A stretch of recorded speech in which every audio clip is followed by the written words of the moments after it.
to the DL on All Things Girly with Dana and Lacey. I'm your girl Lacey, and today we are going to be discussing face masks.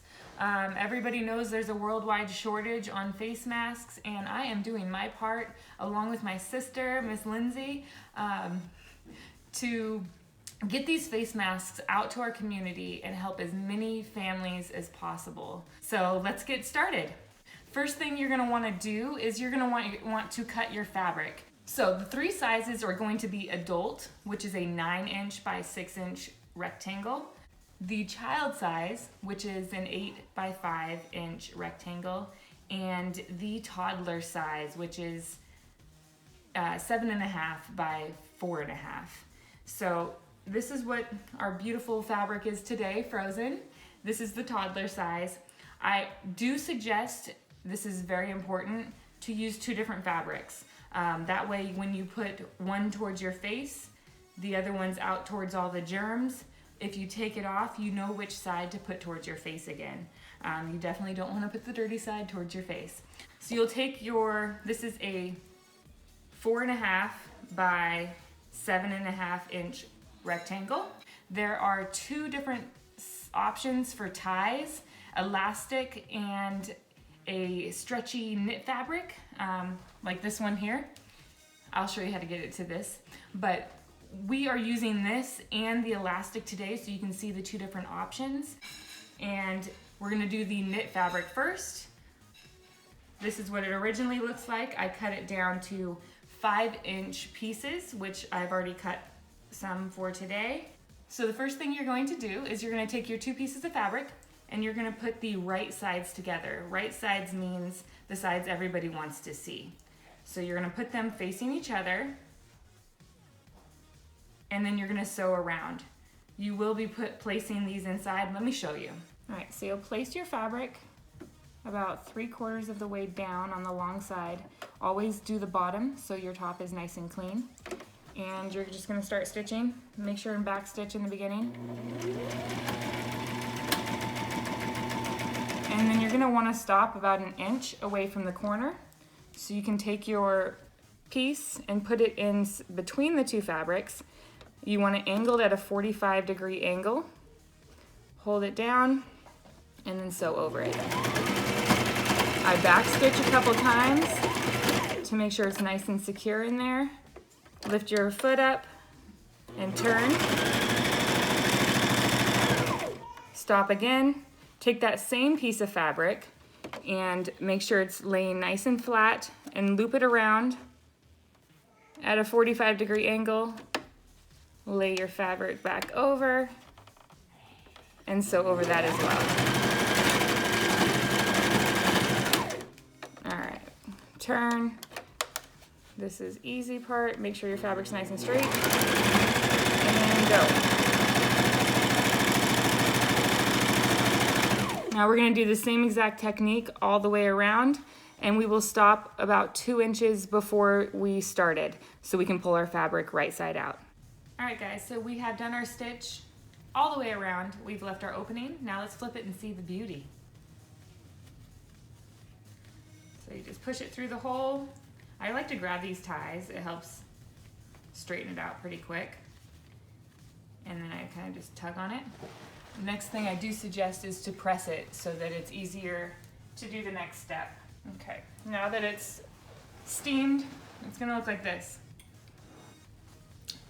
Next step is to put pleats into it. So for the adult masks, you're gonna do 3 pleats. For the child masks, you're gonna do 2. And it's just a very small bend. You bend it over and then the other piece under. And then you're gonna pin it. And then you'll do the second one. You want them butted up right next to each other. The beauty about when you pin these things is once you get one side done, you can kind of tug on the fabric, I'll show you, and it'll allow you to have a perfectly straight pleat. Just like that. So I'll finish pinning and then we'll show you how to do your top stitch. All right, so here's what it looks like once it's pinned with your pleats. I do recommend pressing it one more time So you place it under. I always put the bottom of the mask in first and start at the corner. That way it's a nice clean stitch all the way around. And I do it about 1/8 of an inch from the edge. So you're gonna forward stitch, back stitch, and then run it through all the way around. Leave your needle in, lift your foot, bring it around, take your first pin in, back stitch. Back stitching right here is going to give your mask a reinforcement, so these pleats do not pull out. Pull out your second pin, back stitch, and then to the corner, and you're going to do the same thing on the other side. So this is what your mask is going to look like when it's finished. You pull it open and it'll reach around your ears. So that's with the knit fabric.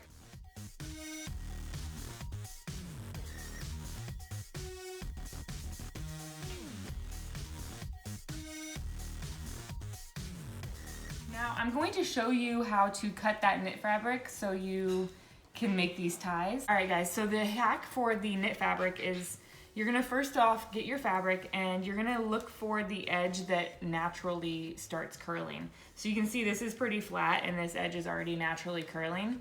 So we're gonna take our ruler and we're going to cut a 1-inch strip.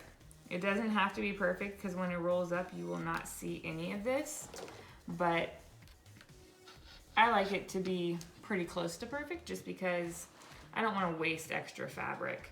These are going to reach a lot of people. So you just cut it along the seam and you're gonna have little sections that you may not roll perfectly. You can just pull them apart here.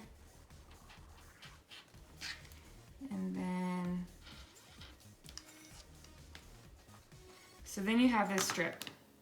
See how it's starting to curl? Here is your hack. All you do is pull. That's the fun part. Instant gratification. So that's our knit fabric hack. You can use t-shirts, you can use leggings, any material that's stretchy. It'll work, so you don't actually have to go out and buy it. And here is our wonderful piece of elastic. This is my very last piece of elastic. So those of you who are lucky enough to have some elastic left, I'm using 1/4 inch elastic.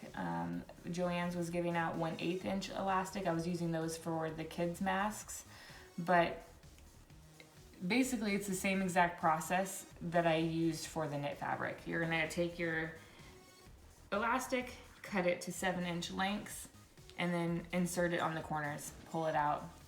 Just make sure that you double over the elastic and your knit fabric in the corners so that it's nice and strong. And that's it. One last thing I wanted to go over is the option. A lot of people are requesting masks that have an opening for the filter.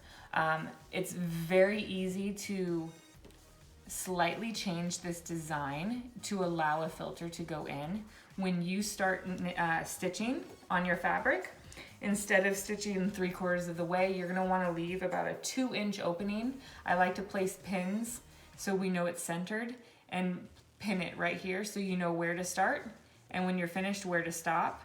And then when you turn it inside out, you're gonna actually pull the fabric. When you're putting it in the sewing machine, it's already gonna be curled around so that it's the perfect way to stitch, and you're just gonna sew one piece at a time instead of sewing them together. And that'll leave you a nice little opening at the bottom to insert a filter. I hope that made sense. It's just, you know, don't sew them together, sew them separately apart so that there's an opening down below.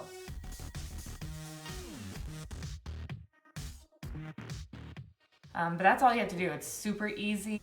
So let's team up together, everybody across the country, across the world, anybody who has sewing skills.